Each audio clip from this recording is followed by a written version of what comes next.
Mas agora o assunto é o Corinthians, porque nós vamos conversar com o gerente de futebol do Corinthians, o Alessandro. É o seguinte, Alessandro, vamos lá. Pausa da data FIFA, o Corinthians num ano muito complexo, muito conturbado.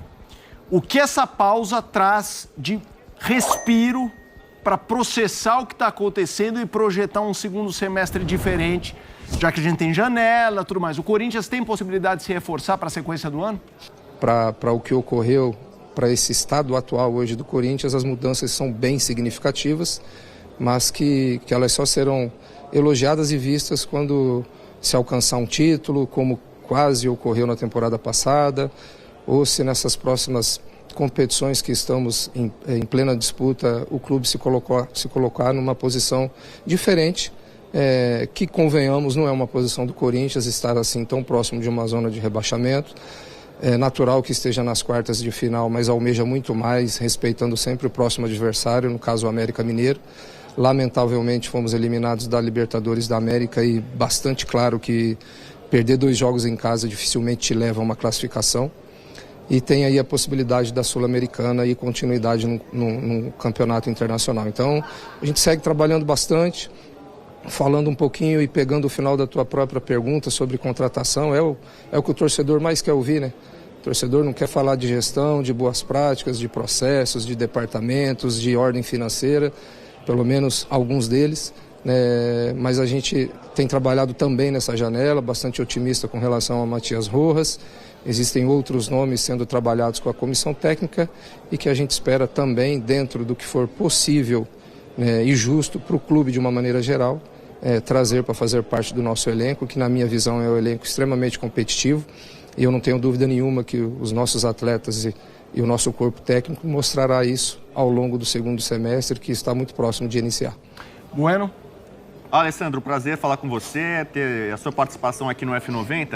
Eu queria falar de comissão técnica, né? Porque eu acho que o que pegou muito para o Corinthians nesse ano de 2023 foram as trocas. Teve aquela escolha com o Cuca, teve muito protesto, acabou saindo. O Luxemburgo também não era uma unanimidade, estava fora do mercado, muito tempo sem trabalhar. Depois veio um auxiliar. E certamente você participou de reuniões, de escolhas para apontar caminhos e tal. Então eu queria saber de você se a maior dificuldade do Corinthians foi acertar um técnico. Depois da saída do Vitor Pereira, daquele jeito meio traumático, o corintiano até hoje não esquece. Vocês tiveram dificuldade de acertar a mão na comissão técnica? Por um momento de instabilidade, ocorre-se uma mudança e tem a chegada do Vanderlei, que muito bem conhece a casa, que é um treinador vitorioso. Então, no meio disso tudo vem o Cuca, que não há nenhuma intenção do Corinthians em que ele tivesse saído, e sim por uma iniciativa dele, por tudo aquilo que ele viveu, né? Muito injustamente passou conosco num período muito curto de 6 semanas, de 6 dias, não tinha dúvida alguma. Nós, na verdade, não tínhamos dúvida alguma de que daria muito certo, um treinador muito competente, vitorioso, para aquilo que ali diagnosticávamos que era importante ter. Mas ele praticamente foi cancelado e não teve oportunidade de vivenciar um pouco mais o Corinthians, como somente uma ocasião ele conheceu, que foi na vitória do jogo da volta contra o Remo.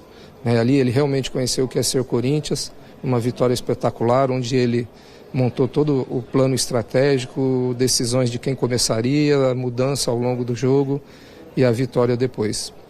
Estamos com o Vanderlei num momento ainda instável nosso, né? A gente precisa encontrar um melhor equilíbrio e principalmente fora de casa, e fora de casa ocorreu com todos esses treinadores que eu passei aqui para vocês. Esse realmente é um dos indicadores que o clube mais precisa melhorar e mais precisa trabalhar, jogar fora de casa. Tudo bem que em casa nós temos sim o nosso torcedor apoiando muito, mas a gente veste uma camisa que você precisa saber jogar fora de casa e dentro de casa também. Então a gente tem que assumir que algumas decisões elas não foram boas, porque quando você muda a decisão, ela realmente possa ter tido algum equívoco, mas você tem que sempre analisar o que te leva a mudar. Nós não mudamos porque simplesmente gostaríamos, longe disso. Como eu disse para vocês, o presidente de um clube, de uma instituição, ele não quer mudar um treinador jamais. E o Duílio muito bem disse na temporada passada, em algum momento até de instabilidade do nosso treinador daquele momento, que se ele quisesse renovar o contrato dele pela temporada seguinte, assim faria. É que algumas coisas vão ficando pelo tempo, não são mais ditas, mas a gente que está num processo bastante claro de gestão de 3 temporadas, buscando fazer aquilo que o clube realmente precisa, a gente tem muita clareza e sempre vai estar aqui também para assumir todos os erros, todas as escolhas ruins que também acabam acontecendo. Pedro? Alessandro, só pegando carona essa gestão, no planejamento, em tudo que vocês pensam, e você fala que não era intenção do clube que o Cuca saísse. Mas quando vocês avaliaram, vamos no Cuca, vamos tentar o Cuca, vamos contratar o Cuca, houve algum debate sobre o cenário que poderia ocorrer? Do tipo, havia um risco ali, estava sendo falado. Não foi algo que surgiu depois que o Cuca começou a comandar o time. Houve esse debate? Vocês acharam que dava para ir em frente com o Cuca e depois ele acabou mudando? Teve dentro desse planejamento estratégico, você falou, uma avaliação do risco, que seria uma pressão enorme, e uma possível saída dele, que seria mais uma troca de treinador num curto espaço de tempo? Ou vocês acharam que aquilo ali estava tudo bem, que não teria esse debate, que não teria essa pressão toda? Na verdade, toda decisão numa grande instituição como a nossa Corinthians, ela é feita sobre análise, né, do que pode ocorrer imediatamente a uma aquisição e a uma definição, sendo ela uma escolha. Em muitas ocasiões ela indica sinais de riscos, mas riscos pequenos que nada que com o passar do tempo e bem administrado e com os resultados você passaria por cima disso. E o que eu posso dizer para você é uma coisa bastante clara, cara. Os riscos quanto ao nome do Cuca nem se comparam quanto a outros que passaram aqui. Então, por isso mesmo, a gente teve muita tranquilidade que talvez poderia ocorrer alguma situação um pouco mais negativa, mas que pela confiança na competência, no trabalho e nos resultados acabariam dando certo. E eu não tenho dúvida alguma que o resultado aconteceria, né? Mas houve aquela onda que, convenhamos, que ela teve uma negatividade tamanha a ponto de trazer uma situação emocional muito ruim, né? E por mais que todos ali gostássemos que o Cuca tivesse permanecido, para ele foi a gota d'água, foi o momento dele se retirar e pensar nele, família e em outras coisas que não vem ao caso aqui, eu que convivi somente 6 dias com o Cuca mencionar, né? Mas essas análises, elas são muito criteriosas e não são feitas por uma, por 2 ou por 3 pessoas, por muita gente, por ferramentas. E eu garanto para você que a do Cuca não chega aos pés sequer de muitos treinadores que inclusive passaram pelo clube e que nada ocorreu.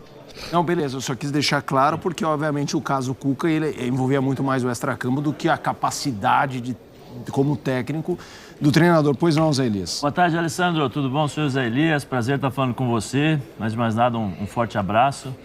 Alessandro, eu queria perguntar para você sobre algumas situações, especialmente no lado das negociações, né? Nós estamos aí vendo a negociação do Mantuan. Eu dei uma pesquisada antes e tal. O Mantuan foi, a princípio, era 80%, custaria 10 milhões de euros, né? 80% do Mantuan. Aí esse percentual abaixou de 10 milhões para 3 milhões de euros. Né? Só que o Corinthians tem 40% apenas do Mantuan, ou seja, de 3 milhões, o Corinthians vai ficar com apenas 1 milhão e 200 mil euros. Né? E o Corinthians pagou 10 milhões de euros em 50% do percentual do Yuri Alberto. E ainda incluiu 3 jogadores, o Duqueiroz mais o Robert Renan. Mas nas negociações não foram reveladas qual o percentual que o Corinthians permaneceria com esses 2 jogadores, tanto do Duqueiroz e também do Robert Renan. Queria saber como é que funciona, como é que está essa diferença, por exemplo, de que era 10 milhões, passou agora, não é nem 10 milhões, né? Passou o Mantuan, o Corinthians vai ganhar 1 milhão e 200. Como é que vai funcionar toda essa engenharia? Qual o número de fato real que custou o Yuri Alberto e os percentuais do Duqueiroz e do Robert Renan? Se você puder abrir para a gente quanto o Corinthians permaneceu nessa negociação com os direitos, né, desses jogadores. Um abraço, prazer estar falando com você. Fala, Zé, um forte abraço a você, amigo. É sempre um prazer muito grande aí poder falar contigo. E você trouxe aqui uma resposta que ela é uma pergunta, na verdade, que ela é muito complexa, porque ela tem ordem financeira, divisão de direitos econômicos, de transferência ou não de direitos federativos. Então ela é bem técnica, ela é bem específica. Eu vou tentar resumir, viu, Zé, e não me privar de responder, só não quero aqui passar algo que seja incorreto, né, por envolver tantos atletas. Os atletas que foram em definitivo foram o Duqueiroz, o Robert Renan, né, e agora há uma discussão e um interesse do Zenit em também ter definitivo o Gustavo Mantuan, né? Na operação permanência definitiva do nosso atleta Yuri Alberto, envolve ali vários percentuais para se chegar num valor que correspondesse à transferência do atleta em definitivo como venda. E assim ocorreu, né? Na verdade, Zé, às vezes a gente não passa informações mais de tudo que realmente ocorreu por uma questão jurídica envolvendo as informações não serem divulgadas. Isso quando diversas operações e negociações a pedido dos clubes, ela pede sigilo. Mas ela está publicada, os contratos desses atletas e operações são publicados no sistema da FIFA para que realmente não tenha nenhuma dúvida de quais percentuais estão para Corinthians, foram transferidos para a Zenit. Inclusive a FIFA, com o passar do tempo, ela vem sendo muito criteriosa nas negociações, avaliando cada uma delas, e se houver algum ponto de desconfiança ou que esteja errada, ela convoca os clubes para apresentar novos documentos e entender melhor. Mas não existe nenhuma falta de entendimento ali. O que se discute agora, na verdade, é uma vontade do Zenit em ter o restante do percentual dos direitos econômicos do Mantuan, que nós temos hoje 40%, em definitivo, né? E aí, mas até então nós não recebemos nenhuma proposta, nenhuma oferta a respeito disso, então não dá para se falar um valor, Zé. O único valor que dá para se dizer é que o Mantuan foi emprestado com o passe fixado em 10 milhões de euros, tá?